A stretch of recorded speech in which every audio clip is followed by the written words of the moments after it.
आपण नेहमी बघतो उज्जैनच्या महाकालेश्वर ज्योतिर्लिंगावर शृंगार करताना राम हे अक्षर लिहिले जाते। तर यामागे काय रहस्य आहे? राम लिहिण्यामागे शिव आणि राम यांच्यातील अद्वितीय म्हणजेच एक तत्व दर्शवणे हे मुख्य रहस्य आहे। पौराणिक मान्यतेनुसार शिव हे रामाचे आणि राम हे शिवाचे परमभक्त आहेत। या भावनेतून महाकालाला राम रूपात सजवून भक्ती आणि शक्तीचा अनोखा संगम साधला जातो।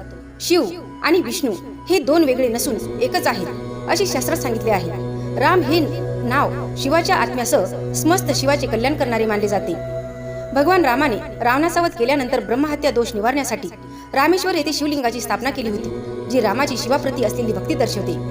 महाकाल मंदिरात भस्म आरती दरम्यान होणाऱ्या खास शृंगारात देवाच्या शिवलिंगावर राम नाम लिहिणे हे निस्सीम भक्तीचे प्रतीक आहे, जे भक्तांना राम आणि महाकाल या एकाच ईश्वराच्या रूपाचे दर्शन घडवते। थोडक्यात महाकाल हाच राम आणि राम हाच महाकाल या एकात्म भावनेतून शिवलिंगावर राम नाम लिहिले जाते।